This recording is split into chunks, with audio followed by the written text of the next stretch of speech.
Merci à tous d'être avec nous. Je suis Sarah Rami, je suis journaliste radio chez Lux Radio, plus précisément depuis à peu près 10 ans.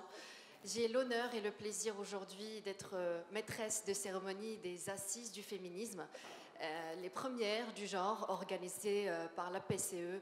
l'Association pour la promotion de la culture de l'égalité. Je ne vous cache pas mon sentiment de petite fille, enthousiasmée à l'idée d'être avec vous aujourd'hui, toutes et tous réunis ici au même endroit, au même moment, en présence de personnalités qui ont mis en œuvre tout au long de l'histoire récente de notre pays et même encore aujourd'hui des formes d'expression et de mobilisation en faveur du changement. Je vous remercie donc toutes et tous d'être parmi nous et nous pensons aussi à celles et ceux qui nous suivent en direct en ce moment même et aussi à celles et ceux qui n'ont pas pu être avec nous. En écrivant cette introduction, je ne vais pas être longue, j'ai été traversée par plusieurs idées, réflexions, phrases même, tirées des travaux des penseuses et des penseurs ici présents avec nous, que j'ai eu à lire, à relire ou à découvrir. J'ai aussi pensé au livre de l'écrivaine Fatiha Agag Boujalat, le Grand Détournement,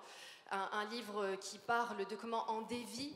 dans notre ère le sens d'un certain nombre de termes, dont justement le féminisme. Et je suis sûre que ces assises, les assises de féminisme, seront l'antithèse du détournement. On va aller droit au but, on va parler des choses, on va débattre entre nous, on va s'enrichir les uns les autres en toute bienveillance, et Dieu seul sait que les Marocaines et les Marocains, j'en suis sûre, ont extrêmement soif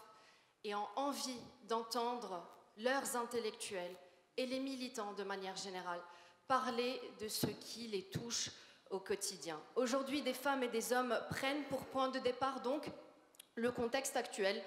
bouillonnant dans son apparence par les annonces de réformes qu'on nous promet, les annonces de réformes socio-économiques, mais aussi politiques. On va partir de la réforme du Code de la famille, là en l'occurrence, parce que plusieurs défis juridiques, culturels, religieux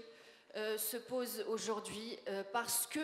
l'abolition de la discrimination est notre affaire à tous. Les assises du féminisme, mesdames et messieurs, organisées par la PCE,